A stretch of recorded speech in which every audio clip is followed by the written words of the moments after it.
Well, I'm now Murray. Well, hey my fellow video gamers and Let's Players, I am JuddlePlays, and you'd think these guys would notice that the drawbridge lowered, but I guess that's not a thing. Anyways, welcome back to another episode of Let's Play Sly 2 Band of Thieves. In the last episode, we did two we did two Sly missions, by the way. Those being stealing a tuxedo, and then we had a really lavish night in the ballroom, dancing with Neela, making it so Carmelita gets jealous of Neela, and that she is going to be dancing with us in the next area thing. Oh god, that was really close. I did not expect that guard to be coming out of there, and I also do not know how that elephant did not see me. This is not going the way I had originally planned it, but then again, I don't think I ever planned getting caught by guards. What I'm trying to do is I'm trying to get up to this mission right up there, as you can kind of see, but there are so many freaking guards in the way, and I am not on that game. Or at least I do not like— you got to be kidding me. Are you kidding me? Is there another way I can go? Like, can I go around here or something? I can kind of I can cross this bridge and then go over here, and this game hates me. This game does not like me. I just want to get up to that mission, but there's so many freaking flashlight guards going around here that it does not— I'm gonna cut out. Really? Really? Again? Like, what, two? What? Why? Why is this a thing? Why can I not get up to this area? Like, I'm gonna go back here and there's gonna be another flashlight guard trying to get me. I swear it. Change of plans, we're not being sneaky, I do not care if we get hit or not. These guys die in 2 hits anyways. We can just go here and then jump on this thing and finally get to this gosh dang mission. That chopper is a menace to all future aerial operations while on this job. Yeah, it's all covered in missiles and guns and stuff. Now be a team player and take it out with that rusty pre-war turret. Okay, I had a potato gun once. I'll bet it works just the same. And look at this. We are about to do some button mashing. So honestly, you can mash any button. Like, by that I mean you can mash any of the buttons: circle, square, X, or triangle. I mostly usually do the X button. You do not have to mash too fast though, so that's something really good. Now, is it R1 to shoot? Please tell me it's R1 to shoot. It is R1 to shoot, okay. And this is not inverted, because if you remember in my original— I mean, up and down is inverted though, but if you remember in the first episode, I kind of had to, let's just say I had a few problems. By that I mean I was trying to change the camera angle, and then I kept accidentally changing the wrong camera angle. And hopefully this does not go too bad, because I'm trying to get used to this camera angle, and that is a thing. Now, one thing I do not like about Sly 2 is that they tried being way too realistic. By that I mean they made it so the gun overheats. I do not like it how they made it so the gun overheats. And oh wait, I thought up and down was inverted. No, it is not. I'm just used to doing it the other way. Will I change it? Probably not, because there's not as many place times in this game that we are going to be using this. I mean, there are other times in the game we will be using it, because obviously they have a feature to change the controls, so that's something. Also, keep in mind, I know you probably know, but there are no map things showing where these missiles are, but then again, they're not all that hard to tell, and I'm not even sure if Bentley mentioned that you're supposed to shoot the missiles. But you are, because if you don't shoot the missiles, then they're going to hit you. It's something I really like. I don't know how many games actually make it so you have to shoot the missiles that are being shot at you. And hopefully this doesn't last too long, so I might want to try aiming at this guy a little bit, because I was not as far as I'd really have liked it. And also, these missiles are a lot easier to hit when they're up in your face, rather than really far, because there is no auto-aim here. But then again, I think auto-aim would make this mission way too easy, because then it would just— you know what I mean. Auto-aim, it automatically aims on things. I don't think I have to explain that, even though I technically did. But, okay, come on. Down is not up, Jordan. You have to get used to that. Yes, I am struggling with stuff, and I'm also struggling for commentary, because this mission, I don't want to say it gets repetitive, because it's just a mission, but it kind of does get repetitive, because you have to continuously keep shooting this chopper. And I accidentally overheated the gun. that is something I tend to do because I try not to actually tap on the things, and oh god, I forgot how much damage those missiles do. So yeah, don't get hit by those missiles, because those missiles will really wreck your crap. Also, something I don't get, a lot of things in this game are like this. For some reason, the health bar for this chopper is like, it's not like the health bar we have for the missile here, like that weird roundabout thing. It's just a weird bar. I think Sly 3 changed this so every like thing has the same health bar, if it makes any sense. Like the health bar that the characters have, which, if you want to know, in the demo version of Sly 2 Band of Thieves, at least on the Ratchet & Clank 3 game, which is not Going Commando, Up Your Arsenal, which I know my friend Jared loves saying that game title, because yes, it is supposed to be a pun, even though I don't think when I was a little kid I thought it was a pun on Up Your Ass, which obviously it is. But then after seeing Going Commando, I realized, you know what? All Ratchet & Clank games have some kind of a pun. And then Size Matters definitely stuck it to me. Oh god, we're not going to say stuck it to me because, well, that's not all that appropriate. And I love how in a mission of Sly Cooper, we are talking about Ratchet & Clank. Like, that's kind of off topic. Also, I just realized I like the music here. It's pretty nice. It definitely gives a sense of urgency. And this boss fight definitely takes a while. Let's just say there's a boss fight here for a reason, but we're not going to be talking about that reason as of yet, but this guy's almost dead, so I think we can just keep smashing him like this. Yay. Triumphant! Good work. The sky's all clear. Because luckily, once you defeat him, the missiles will not hit you, and we'll be all good. Now that we're done with that repetitive mission, we can move on. All right, boys, we're ready for the next phase. My plan to get at the Clockwork Wings requires the use of the electric winch above the ballroom. To get control over the device, I'll need to hack the computers in Rajad's boardroom. Plus, we'll need an extra strong saw blade to cut the wings off the statue. To make a saw blade that durable, I'll need Sly to steal the gems off the headdresses on Rajad's prize elephants. And finally, I'll take to the field with my remote control helicopter and nullify the palace's surface-to-air defenses. That should clear things up for the heist. Now this might sound weird because I know in the previous episode and the beginning of this episode, I have made it so the missions I start with are of Sly's missions, but we are starting with a Bentley mission. The main reason why is because this mission is really short, and I also like doing this mission because it's really short. And also, sleep darts for days. For a second, I thought the sleep dart did not hit him, but no, he does not fall down asleep, he kind of just bends over.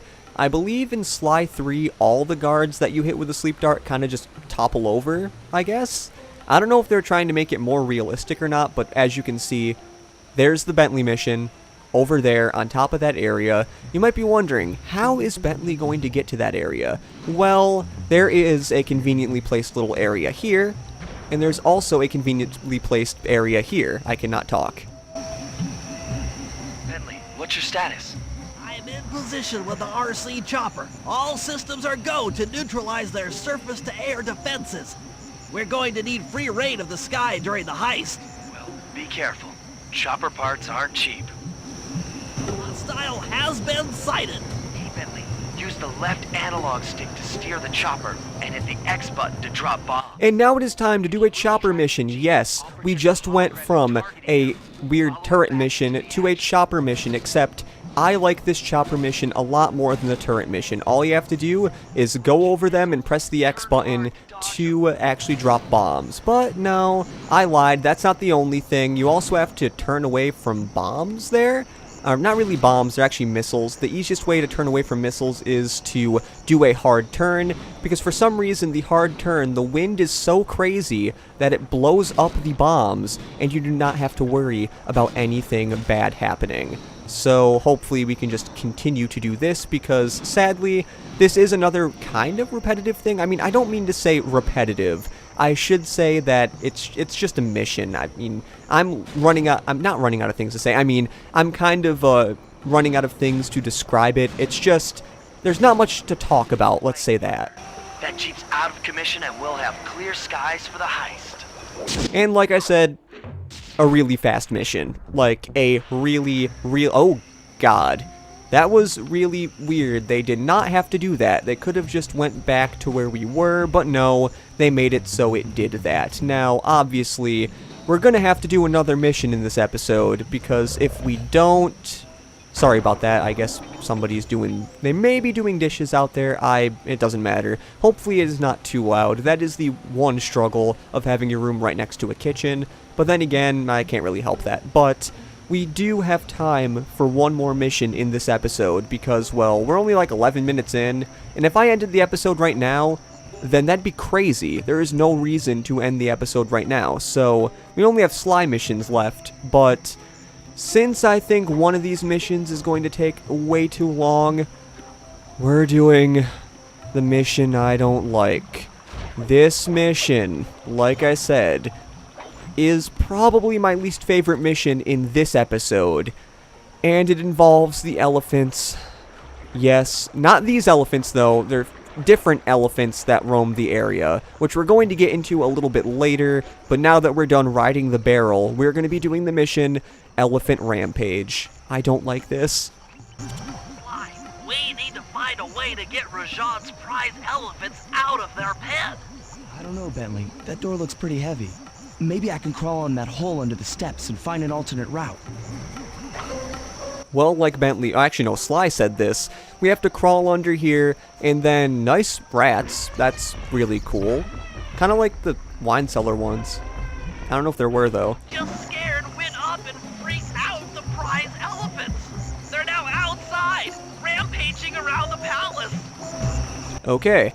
I don't know how that scared them, because we're under the floor. Like, I don't get why. Also, the reason I'm not moving out is because once we move out, a cutscene starts. Wow, you sure look spooked. Job well done, Sly. Now comes the hard part. I need you to snatch the headdress jewels worn by both elephants. The jewels are firmly embedded, so keep whacking at them with your cane to knock one loose. I'll need to make use of the rooftops to get to one of the elephants' backs, but it shouldn't be a problem. Now, you know, you might be wondering, oh, that doesn't sound that bad. We just have to go on the elephant's backs is what I'm trying to say, and we just gotta smack them. Well, the first jewel you get out of the 6 is not hard at all. And also, these elephants follow a path, so that's really nice. And, Guy, you're gonna die because you only gave me a bronze ring. That is really sad. But the bad part is after the first jewel you get. So the first one's pretty easy. There is no resistance. You just keep smacking, and then Sly does his little dance, and you have the gem for the saw blade. But now, after that one, they get a little bit angry. And also, I don't know if I can jump on this guy here. No, I cannot, because I believe he's going to be going in there. But like Bentley is saying now, these guys will now retaliate by trying to smack you with their elephant trunk. And that is the reason I do not like this, because you're supposed to jump over the elephant trunk, but sometimes it's not as easy as it looks, because you could accidentally not get the timing right, and then that's not good. If you want to know, as sad as it sounds, this mission right here is, I believe it made me rage quit the game. It did not make me rage quit the Let's Play, but it did make me think, I don't want to record tonight, and then I went back to recording, which is perfectly fine. But as you see, we have to keep jumping over this guy, and sometimes his patterns get a little bit different, but luckily, he did not smack me off, and that looks kind of funny, because we were in the middle of a cutscene where we got hit by the guy. Now, if I'm lucky, I can get right back on this elephant, or maybe not. Can I? Yes, that is really good. Usually you cannot do that well, and oh god. Is it just me, or is this version getting a little funky?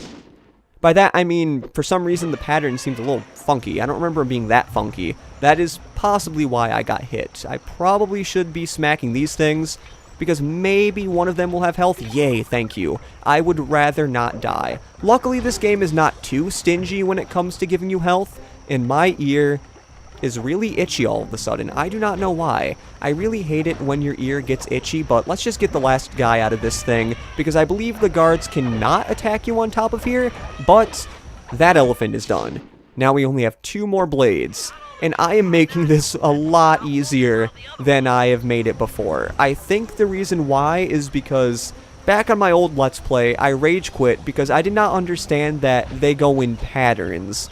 So I would not stay in the same place waiting for them. I would rather just chase after them on rooftops, and that is not exactly what you want to do. You want to make sure that they go to a certain area. But the last one is, if I can get the camera right there. I think he's going to be going over this way right now, which is really nice, so I can just jump right on his back, and that is fine. But watch these. The guards aren't programmed to know what to do, so they kind of just get trampled by the guy. It's kind of funny if you think about it. Oh, I thought I was going to get hit by that. I thought my timing was a little bit funky. Now, the sad thing is, another way they prevent you from just jumping right back on, other than that, is that sometimes they go under areas that are guarded off by like a little bridge. Like as you see right there, he's going under the bridge downtown. And I already made that reference, I think, last episode, so I'm not going to be making that reference again. But you get what I mean. They'll be trying to make it so you do not get on their backs in consecutive runs. But the one elephant I got pretty lucky with, and I believe this guy just respawned, because I swear he was not there. All I know is sometimes if you're lucky, you can see a guard respawn, but the game is really good at making it so it doesn't seem like they're respawning, but whatever. Also, I really like the draw distance on these enemies. Oh, never mind. Oh, God. I got scared for a second. I'm like, oh, God, there's the elephant. There's the elephant. Got to get on his back, and I'm rambling on about who knows what. But now he's... What is he doing? Where are you going? Was I wrong? Maybe his pattern's a little bit different than I thought it was. Oh, shh.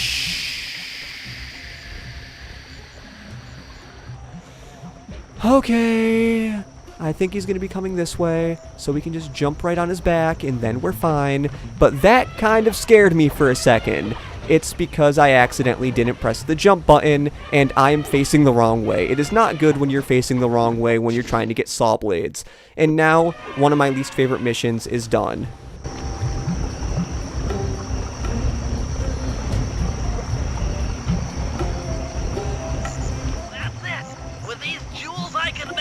Ultra-hard radial saw for the heist. And that is about it for this episode of Let's Play Sly 2 Band of Thieves. In the next episode, I believe we are going to be finishing this episode by going and doing this mission back here, Boardroom Brawl, and for some reason the top of that building spins. I don't know why it does, but it does. Anyways, we're going to be doing that, and we're most likely going to be taking on the operation in the next episode. So, this has been JuddlePlays saying see you later and goodbye. Also, if you didn't know, when you're stood up like this, you can kind of just spin the control stick and go in circles. It's kind of fun.